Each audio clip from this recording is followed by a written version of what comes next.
Good morning. मैं Rajiv Srivastava, math पाठशाला में आप सभी का स्वागत है। जैसा कि मैं सेट प्रैक्टिस 1 करा दिया, सेट प्रैक्टिस 2 की तरफ हम बढ़ रहे हैं। सेट प्रैक्टिस में आपको हम मोस्ट इंपॉर्टेंट क्वेश्चन 25 लेके आज हम आए हुए हैं मैथ्स का, जो कि अलग अलग सारे टॉपिक से रिलेटेड हैं। तो चलिए कॉपी पेन लेके तैयार हो जाइए, रेडी हो जाइए ना। और जब हम लोग सेट प्रैक्टिस करते हैं तो बार बार कहते हैं कि हम लोग को बूस्टअप करना है, स्पीड को बढ़ाना है। स्पीड को बढ़ाने के लिए आप चलिए साथ में चलिए। क्वेश्चन नंबर 1 बोल रहा है, क्वेश्चन नंबर 1 बोल रहा है आपका कि ध्यान देंगे, यदि एक पुस्तक विक्रेता अपने अंकित मूल्य पर 10% का कमीशन देता है तो उसे 20% का लाभ होता है।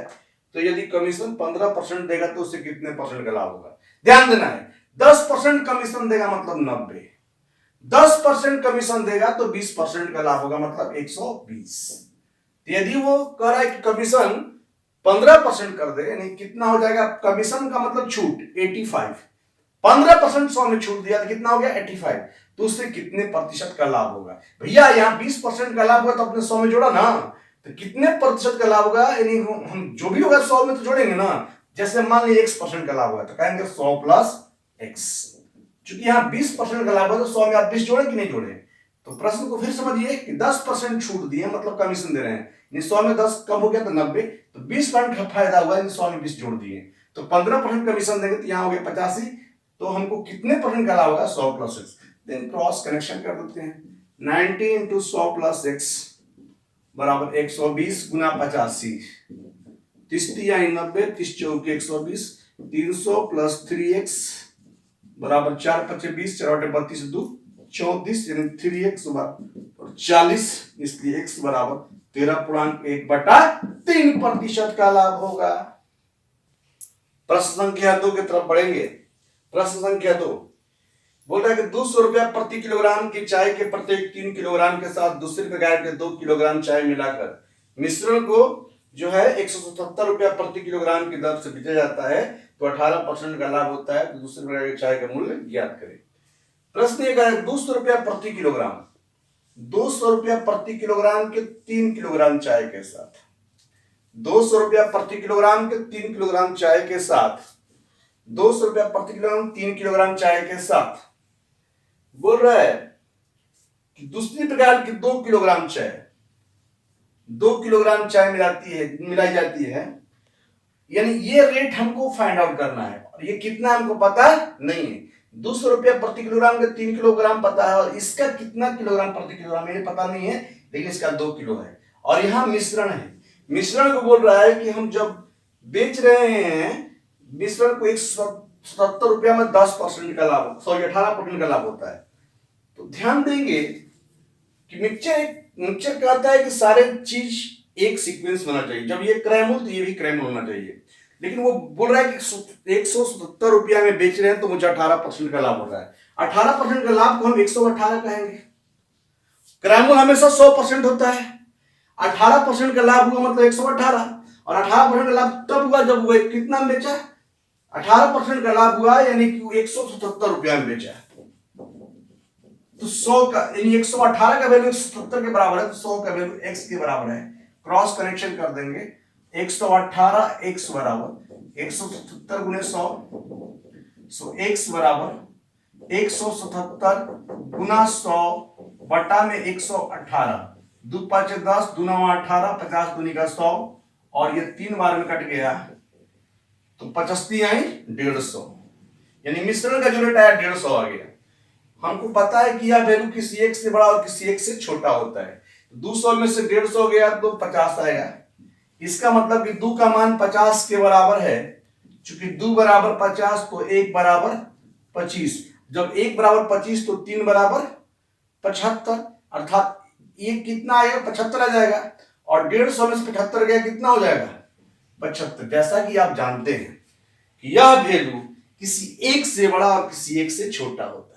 तो 200 में से 150 गया तो 50 हो गया, और 150 में से 75 जाएगा तो 75, अर्थात दूसरा जो चाय का रेट होगा 75 रुपया प्रति किलोग्राम होगा। अगले प्रश्न की तरफ हम बढ़ेंगे। प्रश्न बोल रहा है कि 1 किलोमीटर की दौड़ में ए 20 को 100 मीटर से हराता है तथा बी सी को 150 मीटर से हराता है, तो ए सी को कितने मीटर से हराएगा? अब देखेंगे 1 किलोमीटर का दौड़ है, 1 किलोमीटर, यानी 1 किलोमीटर को हम 1000 मीटर लिख सकते हैं। जब 1000 मीटर की दौड़ है तो ए और बी का मुकाबला है, और 1 किलोमीटर की दौड़ में ए बी को 100 मीटर से हराता है। इसका मतलब ए फिनिशर है, ए 1000 दौड़ गया तो बी 100 मीटर से पीछे रह गया, मतलब कितना हो गया 900। तो इसका हम रेशियो ले लेंगे 10:9।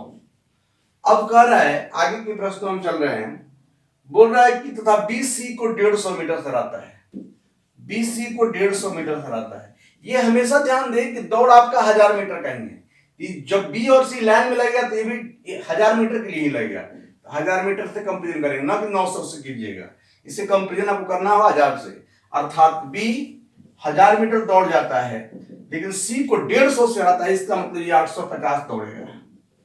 तो इसको हम छोटा कर देते हैं, 20/500, 17×5=85, 20:17। अब हम इसे जो है रेशियो के रूप में कन्वर्ट करेंगे, जैसा कि हम बताए थे एबीसी कैसे सेट किया जाता है। तो बी जब टाई कर गया तो हम बताए थे, जो विद्यार्थी मेरे रेशियो का नहीं देखे होंगे रेशियो का देख लेंगे। अर्थात एबीसी को हम कैसे करते हैं, 20×200, 20×9 180, 180 और 17×9 53 से। जो नए विद्यार्थी हैं, जो नई मतलब पीछे क्लास नहीं देखे तो ध्यान देंगे, हम लोग कहते कैसे रहे, जिससे 10, 9, 20, 17 जेड बना देते हैं, 20 में 200, 20×9 180, 17×9 53 से। तो 200, 180, 153 आ जाता है। तो ऐसे एक बार सीधा लेते हैं, स्क्वायर से और इसके बाद नीचे। अब हम मुकाबला है किससे, ए और सी को। प्रश्न कर रहा है कि ए सी को कितने मीटर से हराएगा। प्रश्न यही बोल रहा है कि बताएं कि ए सी को कितने मीटर से हराएगा, ए सी को कितने मीटर से हराएगा।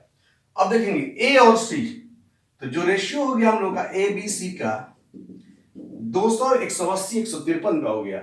मुकाबला ए और सी के बीच का है, ए और सी के बीच का डिफरेंस ले लेंगे।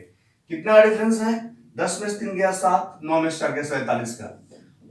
और इसमें हम बड़ा वैल्यू लेंगे, ए और सी में बड़ा वैल्यू कौन हो गया 200। चूंकि दौड़ आपका कितना मीटर का है, 1000 मीटर का है, तो 1000 से मल्टीपल कर देंगे। क्या करेंगे भाई, दोनों के बीच का डिफरेंस बटा में दोनों में जो मैक्सिमम होगा उसको नीचे रखेंगे, और दौड़ 1000 मीटर का है। 2×5 = 10, यानी 5×7 = 35, 5×2 = 20, 3 23, यानी 235 मीटर से हराएगा। ए सी को 235 मीटर से। देखिए जो विद्यार्थी हमसे नहीं जुड़े हुए हैं, मेरे रेशियो का जो है बना के हम वीडियो डाल चुके हैं, तो आप उसको देख लीजिए। क्योंकि आज हम लोग प्रैक्टिस कर रहे हैं तो बहुत सारी बातों को हम नहीं बता पाएंगे, सेशन में हम आगे बढ़ा रहे हैं। एक घन, इसको ठीक पूरी तरह से फिट हो जाने वाली एक गोला का आयतन का अनुपात क्या होगा। बोल रहा है कि एक घन को गोला में डालने से पूरी ठीक तरह से फिट हो जा रही है, तो दोनों के आयतन का अनुपात क्या होगा। तो घन का आयतन, चूंकि देखिए घन जो है गोला में डाला जाता है, और एक घन जो है उसको डाला जा रहा है गोला में। एक घन पूरी तरह से गोला में फिट हो जा रही है, तो कहने का मतलब कि गोला में यदि कोई चीज फिट हो जाए, इसका मतलब गोला का जो व्यास होगा घन के भुजा के बराबर होगा। भाई पूरे तरह से फिट हो जाएगा, इसका मतलब जो गोला का व्यास होगा घन के भुजा के बराबर होगा। तो जब भी गोला में कोई भी सर्कमस्टांसेस हो जाए, कोई भी चीज फिट हो जाए, इसका मतलब उसका जो डायमीटर होगा उसके भुजा के बराबर होगा। तो ए का मान 2r के बराबर है। ए क्या है, घन का भुजा है, और 2r क्या है, गोला का व्यास है। तो घन का आयतन बटा गोला का आयतन, जैसा कि हम लोग जानते हैं घन का आयतन भुजा क्यूब, एक क्यूब, गोला का आयतन 4/3 पाई क्यूब। अब हम ए के जगह पर 2r रखेंगे, 2r का क्यूब बटा में 4/3 पाई r क्यूब, 3 को हम ऊपर लेके चले जाएंगे, 8r क्यूब बटा में गुने 3 4 पाई r क्यूब। तो करेंगे r क्यूब से r क्यूब कैंसिल, 4 दूनी के 8, यानी 6:पाई, यानी घन के आयतन बटा गोला के आयतन बराबर 6:पाई। तब जब गोला जो है, गोला के अंदर घन पूरी तरह से फिट हो जाए तो ऐसा होगा। अगले प्रश्न की तरफ हम बढ़ रहे हैं। किसी धन पर एक निश्चित दर से 2 वर्ष का साधारण ब्याज 120 रुपया है। 2 वर्ष का साधारण ब्याज 120 रुपया दिया हुआ है तथा 2 वर्ष का चक्रवृद्धि ब्याज दिया हुआ है 129 रुपया। तो बोल रहा है कि ब्याज की वार्षिक दर क्या है। ध्यान देंगे, एक वर्ष के लिए साधारण एक निश्चित धन पर साधारण ब्याज और चक्रवृद्धि ब्याज का मान आपस में बराबर होता है 1 वर्ष के लिए। तो जब 2 साल का चक्रवृद्धि साधारण ब्याज 120 रुपया है तो 1 साल का साधारण ब्याज कितना होगा? 60 रुपया हो जाएगा। अंधकार में क्या है का साधारण ब्याज 60 रुपया। अब देखने को मिला 60 रुपया 1 वर्ष का साधारण ब्याज भी है, चक्रवृद्धि ब्याज है। तो अगला साल इस साल 60 रुपया है साधारण ब्याज भी चक्रवृद्धि ब्याज, तो अगला साल साधारण ब्याज हो गया आपका 120, चक्रवृद्धि ब्याज हो गया 129। इसका मतलब कितना बढ़ गया? 9 रुपया बढ़ गया।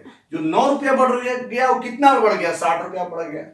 चूंकि रेट निकालने के लिए 9 रुपया बढ़ा, किस पे बढ़ा? 60 पे बढ़ा, इसलिए 100 पे कितना बढ़ेगा।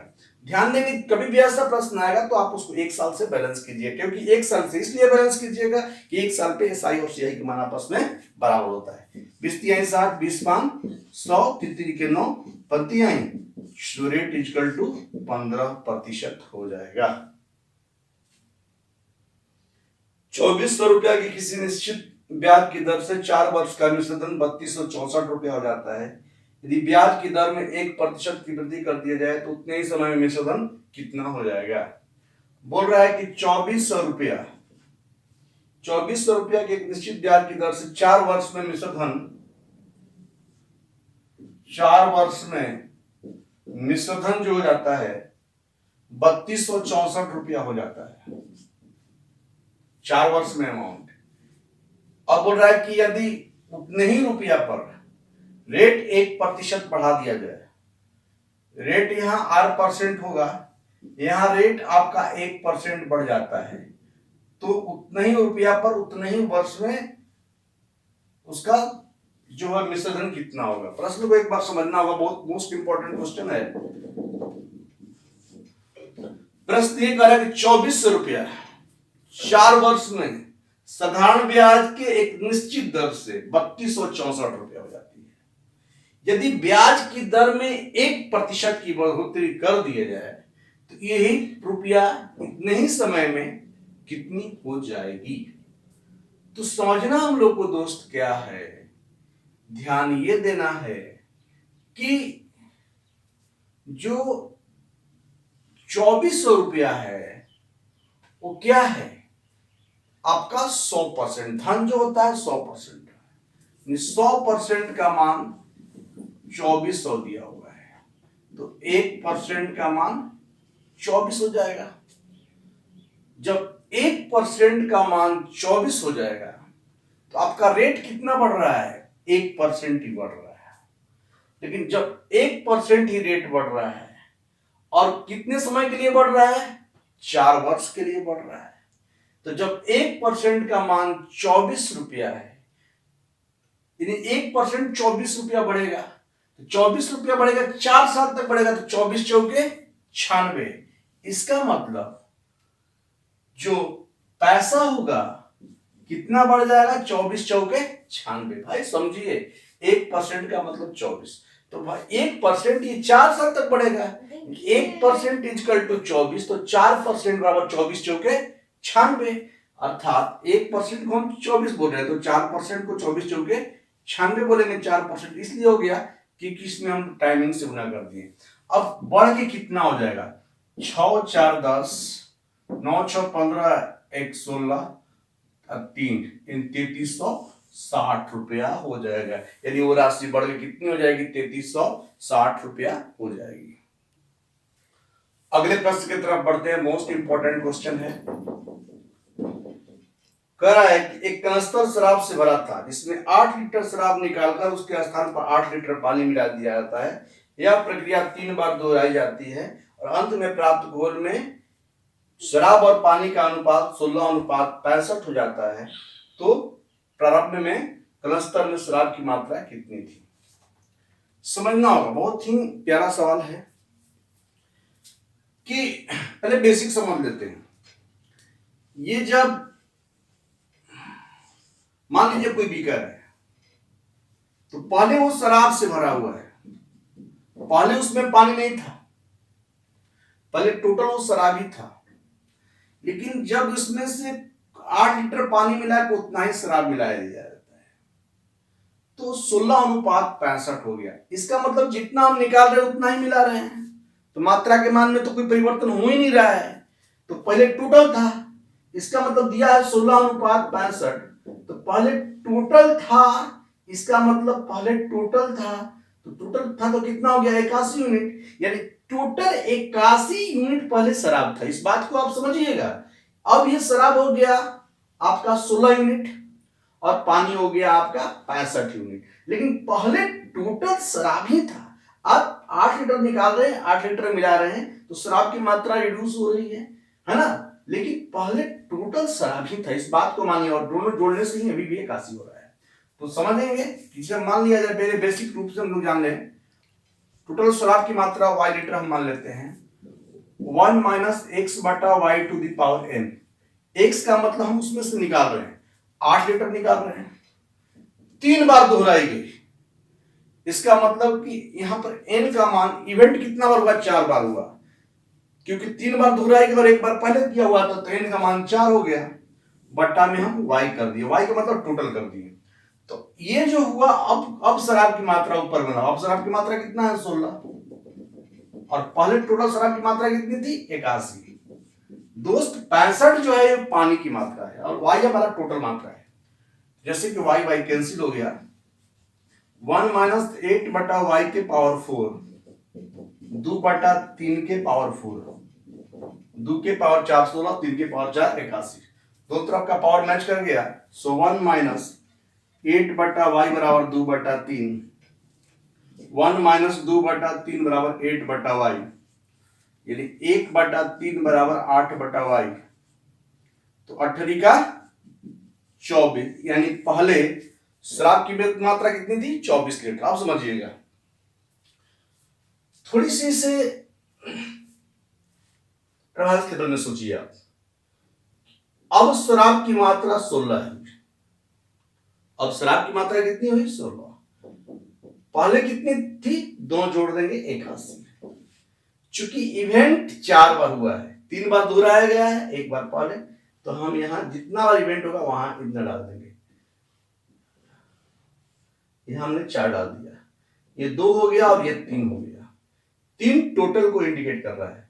कितना का मात्रा हो रहा है 1 का, कितना बढ़ रहा है 1 बढ़ रहा है। प्रश्न में कितना बढ़ रहा है 8 बढ़ रहा है। 1 का मान 8 के बराबर, 8 का 24, यानी पहले शराब की मात्रा 24 लीटर, जैसा कि हम इसमें निकाल रखे थे। तो आप यहां से भी चीजों को आप समझ सकते हैं। आगे बढ़ते हैं। आगे के प्रश्न में बोल रहा है कि आपका एक निश्चित दूरी तय करने के लिए एक नाव धारा के अनुकूल जाने में और धारा के प्रतिकूल लिए गए समय का आधा समय लेती है, तो स्थिर जल में नाव की चाल और धारा की चाल का अनुपात ज्ञात करें। पहले हम लोग इसको बेसिक समझ लेते हैं।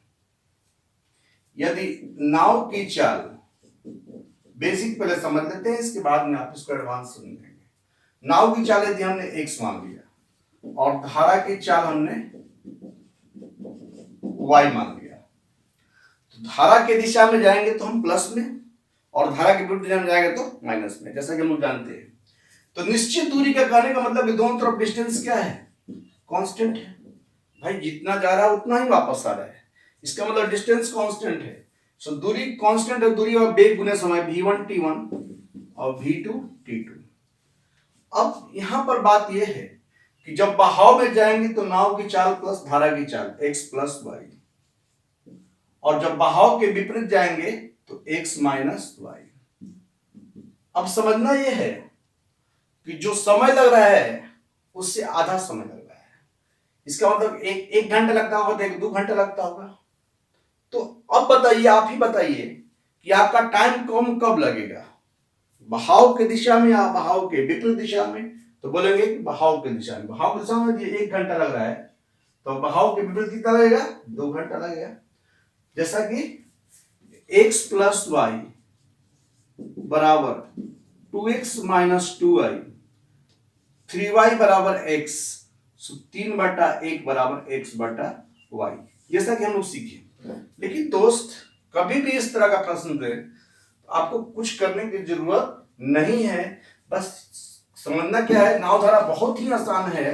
जब हम नावधारा के वीडियो देंगे तो आप उसको बढ़िया से देख लेंगे आप। जैसा कि चाल को समझिए, टाइमिंग, यदि बहाव में 1 घंटा लग रहा था, बहाव के विरुद्ध 2 घंटा लग रहा है, क्योंकि बहाव और इसके बीच में एक दुगना का फर्क है, तो टाइमिंग का रेशियो 1:2 का है, चाल का रेशियो कितना हो जाएगा, 2:1 का हो जाएगा। जैसा कि हम लोग पढ़े हैं टाइम वेलोसिटी का इनवर्सली प्रोपोर्शनल होता है। जब नाव की बात आए तो नाव की चाल प्लस धारा की चाल, 2:1 3, और 2 में से 1 गया 1, यानी एक बार इसको जोड़ देंगे और एक बार इसको घटा देंगे। इसका मतलब यह जो इंडिकेट करेगा नाव की चाल को इंडिकेट करेगा, और ये जो इंडिकेट करेगा धारा की चाल को इंडिकेट, अर्थात हम कह सकते हैं 3:1। दो शहर एक दूसरे से 500 किलोमीटर की दूरी पर है। एक रेलगाड़ी प्रातः 8 बजे ए से बी की ओर 70 किलोमीटर प्रति घंटा की चाल से जाती है, और दूसरी रेलगाड़ी 10 बजे 20 ए की ओर 110 किलोमीटर प्रति घंटा की चाल से आती है। तो दोनों जो रेलगाड़ी है आपस में कब मिलेगी, कितने बजे मिलेगी ना। देखिए ध्यान देना है कि ए बी, उसका जो डिस्टेंस दिया हुआ है, ए और बी के बीच की जो दूरी दिया हुआ है 500 किलोमीटर का। अब ए से जो ट्रेन चल रही है वो चल रही है आपका 8 बजे, 8 बजे चल रही है, और उसकी स्पीड 70 किलोमीटर प्रति घंटा की स्पीड से चल रही है। बी से जो ट्रेन चल रही है वो 10 बजे चल रही है, और उसका स्पीड जो मेजर किया गया, उसका जो स्पीड मेजर किया गया 110 किलोमीटर प्रति घंटा के स्पीड से। तो हम लोग को जानना है कि दोनों ट्रेन आपस में कब मिलेगी। प्रश्न को ध्यान समझिएगा कि distance between both of them have been 500 kilometre, दोनों के बीच का जो है 500 किलोमीटर का डिस्टेंस है। 70 किलोमीटर पर आवर से प्रोसीड कर रहा है, 110 किलोमीटर पर आवर से प्रोसीड कर रहा है। ये 8 बजे और ये 10 बजे। तो समझना आपको यह है कि ये 8 बजे, ये 10 बजे, इसका मतलब ये अकेला 2 घंटा चलेगा, क्योंकि 10 बजने के बाद दोनों चलना शुरू हो जाएगा। तो इसको अकेला, ये 8 बजे खुला है तो इसको अकेला 2 घंटा चलाइए, क्योंकि ये 10 बजे खुल रहा है, तो इसको 10 बजे तक पहले पहुंचाइए। जब 1 घंटा में 70 जा रहा है तो 2 घंटा में 8 दूनी का 70 दूनी का 140, यानी ये ट्रेन यहां आ गई, अब यहां आ गई, अब यहां से चलेगी, अब यहां से दोनों चलना शुरू करेगा। 140 ए ने तय कर लिया। अब ये 8 बजे खुला था, 2 घंटा के बाद ये भी 10 बजे हो गया। अब ए यहां आ गया है, इसका अब टाइमिंग 10 बजे हो गया है, और अब ये भी खुलेगा 10 बजे। अब इसकी स्पीड 70 किलोमीटर प्रति घंटा है।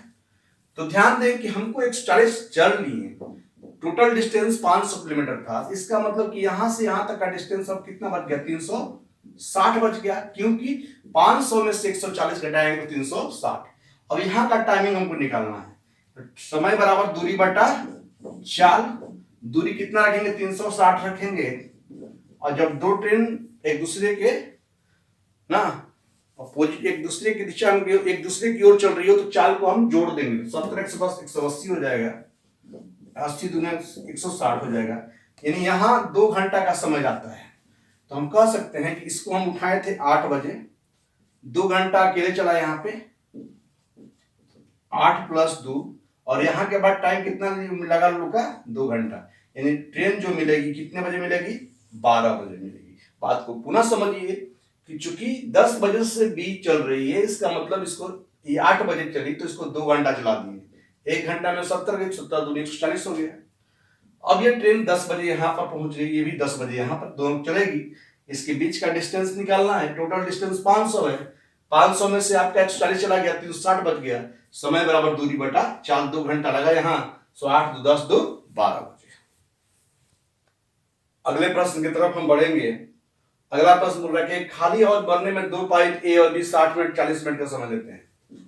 ए और बी 60 मिनट और 40 मिनट का समय लेते हैं।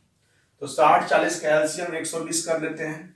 60 दूनी 120, 40 3 120। अब यहां हम रुक जाएंगे, प्रश्न को पढ़ेंगे।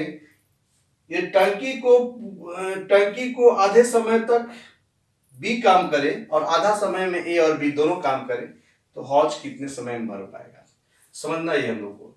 एक 60 मिनट में भर रहा है, एक 40 मिनट में भर रहा है।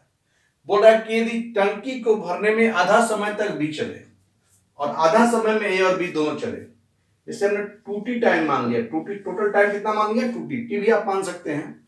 2t इसलिए मान लिए कि आधा समय टी हो गया, आधा समय टी हो गया, और आधा समय तक बी को चला दिया और आधा समय में ए और बी दोनों को चला दिया। अब आप ही बताइए, आधा समय तक बी चला है टी मिनट तक, बी 1 मिनट में 3 मिनट, तो टी मिनट में 3t बी चल गया। और आधा समय में ए और बी दोनों चला, 3 2 5 5t, और टोटल कितना हो गया, 120 हो गया। सो 8t बराबर 120, t बराबर 15 मिनट। लेकिन आपने टोटल टाइम कितना माना है, 2t, तो इसका मतलब 2 गुने 15 अर्थात 30 मिनट में टंकी हौज पूरी तरह से भर जाएगी। अगले प्रश्न की तरफ हम बढ़ेंगे। किसी कार्य को पूरा करने के लिए XYZ 8 दिन 12 दिन और 16 दिन का समय लेते हैं। XYZ 8 दिन 12 दिन और 16 दिन का समय लेते हैं। कह रहा है कि पहले X ने इस पर 2 दिन काम किया, पहले X पर X 2 दिन काम किया। इसके बाद कह रहा है कि Y उतने ही दिन काज करता है जब तक कि Z के लिए 25% काज शेष बच जाता है। तो तीनों मिलकर इस कार्य को कितने दिनों में समाप्त करेगा, ध्यान देना होगा। XYZ 8 दिन 12 दिन 16 दिन में समाप्त कर सकते हैं, और X इस पे 2 दिन काम कर लिया। कह रहा है कि Y तब तक काम करेगा जब तक कि Z के लिए 25% काम बच जाए। तो चेक परसेंट का मामला है, तो चेक करते हैं। X का 1 दिन का काम 1/8 हो गया, और X ने 2 दिन काम किया, 2 चौके 8, 1/4। 1/4 का मतलब होता है 25%। कितना होता है, 25%। Y उतने ही दिन काम करता है जब तक Z के लिए 25% बच जाए। इसके लिए ऑलरेडी बोल रहा है कि 25% आपको काम बच जाता है। ये 25 और ये 25 50 हो गया। टोटल जो वर्क होता है 100% होता है। इसका मतलब ये कितना परसेंट करेगा, 50% करेगा। तो 100% 12 है तो 50% उसका आधा कितना हो जाएगा, 6 हो जाएगा। 100% का मान 16 है तो 25% का मान उससे 4 से भाग देंगे तो चचो के 16 होगा, यानी 6 4 10 2, टोटल टाइम टेकन 12 दिन। तो प्रश्न थोड़ा सा लैंग्वेज से था लेकिन आसान है। 4 आदमी और 6 महिला मिलकर किसी कार्य को 8 दिन में समाप्त कर सकते हैं। 4 आदमी और 6 महिला मिलकर किसी कार्य को 8 दिन में समाप्त कर सकते हैं। उतने ही काम 3 आदमी और 7 महिला मिलकर 10 दिनों में समाप्त कर सकते हैं। तो प्रश्न पूछ रहा है कि 10 महिला इस कार्य को कितने दिनों में समाप्त करेंगी। प्रश्न को समझा जाए कि 4 आदमी और 6 महिला मिलकर किसी काम को 8 दिन में समाप्त कर रहे हैं। 3 आदमी और 7 महिला मिलकर उस काम को 10 दिन में, तो 10 औरत उस काम को कितने दिन में समाप्त करेंगे। हम लोग इसको छोटा सिंपलिस्ट कर लेते हैं। 2 चौके 8, 2 5 10, 4 चौके 16, 4 6 24, पंक्तियां 15, 7 5 35, 16 में से 15 गया, 1 मैन, 35 में से 24 गया, 11 वुमेन। 1 मैन 11 वुमेन के बराबर है। जैसा कि प्रश्न आपका दिया हुआ 10 औरत उस काम को कितना दिन में करेगी, तो या तो LHS या RHS उसको वुमेन बनाना होगा। तो जब 1 मैन बराबर 11 वुमेन, तो 11 चौक 44 वुमेन हो जाएगा। कैसे, 1 मैन बराबर 11 वुमेन, 4 मैन का चौक 44, ये तो खुद और वुमेन है, इसको छोड़ देंगे, यानी 44 और 6 कितना हो गया, 50। तो देखेंगे चूंकि यहां से यहां तक 50 औरत किसी काम को 8 दिन में कर रही हैं, तो प्रश्न कह रहा है कि 10 औरत उस काम को कितने दिन में करेंगी। M1 D1 बराबर M2 D2। जैसे 50 औरत किसी काम को 8 दिन में, 10 औरत उस काम को कितने दिन में। जैसा कि आपको देखने को मिला 8 5 40, यानी X बराबर 40 दिन। यानी कि काम कितना दिन समाप्त होगा, 40 दिन में समाप्त होगा। अगले प्रश्न की तरफ हम बढ़ रहे हैं। दिया हुआ है कि m संख्याओं का औसत n स्क्वायर है। m संख्याओं का एवरेज n स्क्वायर दिया हुआ है और बोल रहा है कि n संख्याओं का औसत m स्क्वायर दिया हुआ है। तो बोल रहा है कि m प्लस n संख्याओं का औसत क्या होगा। ध्यान देंगे, n संख्याओं का औसत n स्क्वायर है और n संख्याओं का औसत m स्क्वायर है। जैसा कि हम कहें कि 4 संख्याओं का औसत 5 है, तो कुल कितना, 4 5 20। तो m संख्याओं का औसत n स्क्वायर, तो m संख्या का हम t मतलब टोटल mn स्क्वायर हो जाएगा। उसी प्रकार जब n संख्याओं का औसत m स्क्वायर है, n संख्या का टोटल nm स्क्वायर हो जाएगा। जोड़ देंगे तो m प्लस n संख्या का टोटल, यदि हम mn इसमें कॉमन ले लेंगे तो यहां से n निकलेगा और यहां से क्या निकलेगा, m निकलेगा। m प्लस n संख्याओं का टोटल निकल गया, लेकिन हमको m प्लस n संख्या क्या चाहिए, औसत चाहिए। m प्लस n संख्या का एवरेज चाहिए। That means mn into n plus n, और m प्लस n का एवरेज m प्लस n, यानी कितना हो जाएगा, mn। तो प्रश्न को समझना होगा, m संख्याओं का औसत n स्क्वायर, इसका मतलब m संख्याओं का टोटल mn स्क्वायर हो गया। n संख्याओं का औसत n स्क्वायर, n संख्याओं का टोटल nm स्क्वायर हो गया। हम टोटल निकाल लिए, इतना हो गया। औसत निकालना तो m प्लस n से भाग दीजिए। दो संख्याओं का योग 36 है और उनका महत्तम समापवर्तक 3 और लघुत्तम समापवर्तक 105 है। महत्तम समापवर्तक 3, लघुत्तम समापवर्तक 105 है और उनका योग दिया हुआ है 36। तो बोल रहा है उनके व्युत्क्रम का योग ज्ञात करें। जैसे मान लिया जाए x और y दो संख्या है, तो x दो संख्याओं का योग 36 दिया हुआ है। x प्लस y का मान कितना हो गया, 36 दिया हुआ है। जैसा कि हम लोग जानते हैं कि पहली संख्या गुने दूसरी संख्या बराबर एचसीएफ इंटू एलसीएम। पहली संख्या गुने दूसरी संख्या बराबर मौसा गुने लस। तो पहली संख्या x मान लिया, दूसरी संख्या y मान ली, और आपका एचसीएफ हो गया 3 और एलसीएम हो गया 105। हमको निकालना है कि उन संख्याओं का व्युत्क्रम क्या होगा। तो x का व्युत्क्रम 1/x और y का व्युत्क्रम 1/, यही हम लोग का रिक्वायर्ड वैल्यू है। तो जैसा कि हम लोग x y लघुत्तम हो जाएगा और y प्लस x, और y प्लस x का मान 36, x y का मान 36, 3 4 के 12, 3 के 9, 3 25। का मतलब हम कह सकते हैं कि उनके व्युत्क्रम का योग 4/35 होगा। अगले प्रश्न की तरफ हम बढ़ेंगे। तो प्रश्न बोल रहा है कि x के पावर 1/3 प्लस y के पावर 1/3 बराबर z के पावर 1/3 है। तो बोल रहा है कि x plus y minus z का होल क्यूब प्लस 27 xyz का मान क्या होगा। बहुत बार एग्जाम में आया हुआ क्वेश्चन है। हालांकि मैं जो भी आज सीरीज करा रहा हूँ मोस्ट इंपोर्टेंट क्वेश्चंस हैं।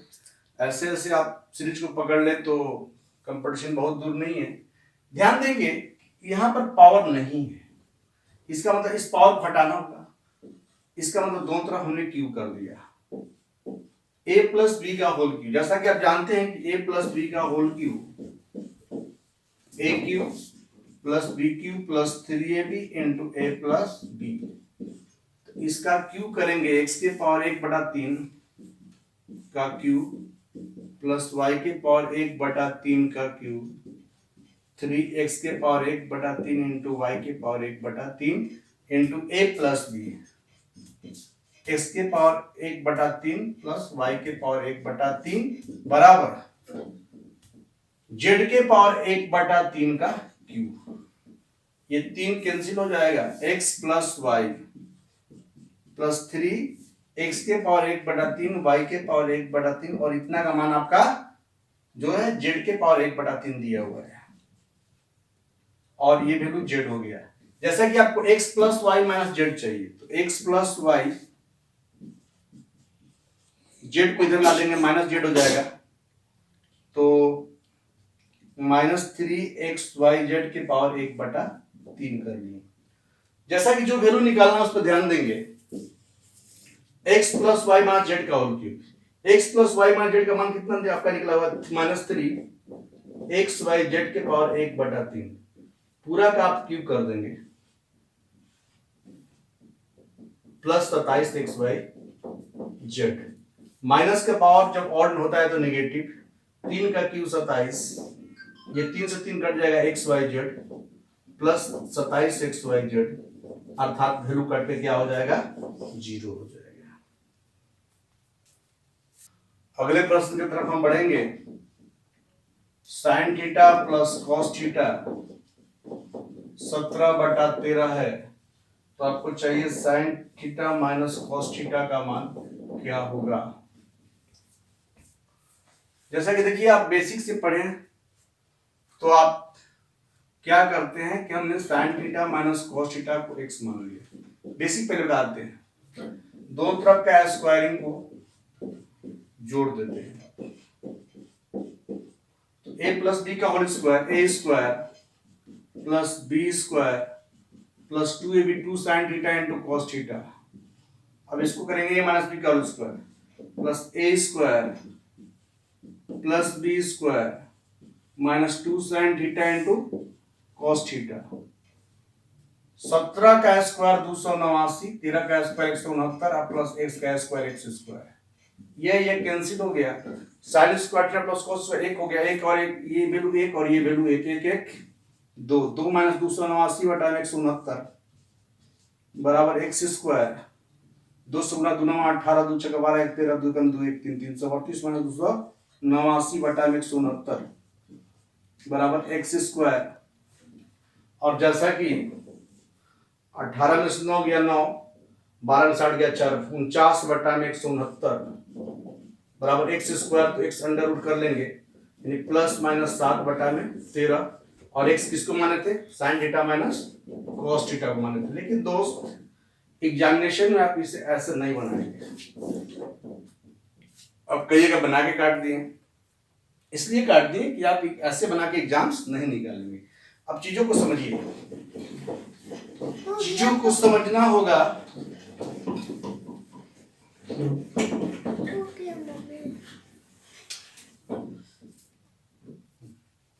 जैसा कि प्रश्न था हम लोग के पास sine theta plus cos theta 17/13, तो हम लोग ट्रिपलेट कर लेते हैं। ट्रिपलेट मतलब 17 को हम 12 प्लस 5/13 कर लेते हैं। ट्रिगो का जब हम आपको वीडियो देंगे तो आप उसको ध्यान समझिएगा। ट्रिगो का प्रश्न को आप इसी 2-3 सेकंड में उड़ा देंगे, क्योंकि हमको ट्रिपलेट बिना राइट एंगल का ट्रिग्नोमेट्रिकल फंक्शन का निर्माण किया ही नहीं जा सकता है। जैसे 12 का स्क्वायर 144, 50 25 169, 169 किसका स्क्वायर 13 का, इसका मतलब जो साइड्स होंगे 12 5 13 होंगे। अब प्रश्न एक उठता है, सबसे बड़ी भुजा आपका 13 है, 12 और 5 का स्थान फिक्स नहीं है, तो एक बार 12 और 5 यहां कर दिए और एक बार और फिगर मान ले लिया। 13 का तो स्थान फिक्स है कि वो बड़ा होता है, यहां 5 कर दिया और यहां 12 कर दिए। अब आपको sine theta minus cos theta चाहिए। इस फिगर से हम चलिएगा तो 12/13 माइनस 5/13, इसका मतलब 7/13 है। इस फिगर से चलिएगा, इस फिगर से तो 5/13 माइनस 12/13, इसका मतलब माइनस 7/13 है। तो एक बार वैल्यू प्लस में आ गया और एक बार वैल्यू, तो इस वैल्यू को आप नहीं लिख सकते हैं कि प्लस माइनस 7/13, अर्थात sine theta minus cos theta का मान दिस मच। दोस्त आपको ऐसे समझना होगा कि sine square alpha plus sine square beta बराबर 2 दिया हुआ है। कॉस अल्फा प्लस बीटा का मान, cos alpha plus beta by 2 का मान क्या होगा। तो आप समझ लीजिए 2 दिया है, इसका मतलब इसको 1 कर दीजिए और इसको 1 कर दीजिए, 1 और 1 मिलकर क्या हो गया 2 हो गया। साइन का मान 1 कब होगा 90 डिग्री, अल्फा बराबर 90 एंड बीटा बराबर आल्सो 90। सो कॉस 90 प्लस 90/2 यानी कॉस 180/2 यानी cos 90 और cos 90 का मान 0। दोस्तों जैसा कि देखें कि एक अच्छे से अच्छे लेवल के क्वेश्चंस जो हमारे कॉम्पिटिटिव एग्जामिनेशन में हर बार रोल अदा करते हैं, तो उसको मैंने लिया। और ऐसा नहीं कि मैं प्रश्न इधर उधर से, जो भी लिया to the point of competitive examination. तो चीजों को समझिए, ऐसा नहीं, मेरा मानना है कि ऐसे आप बहुत सारे सेट प्रैक्टिस कर लेते हैं तो आई थिंक आपको खुद अपने से एनालाइज होगा कि आपने सिलेबस कितना कवर किया है, क्या नहीं किया है। चलिए, आपके साथ हम डेली जुड़े हुए हैं। चैनल को सब्सक्राइब कीजिए, लाइक कीजिए, शेयर कीजिए, डेली आपके साथ हैं।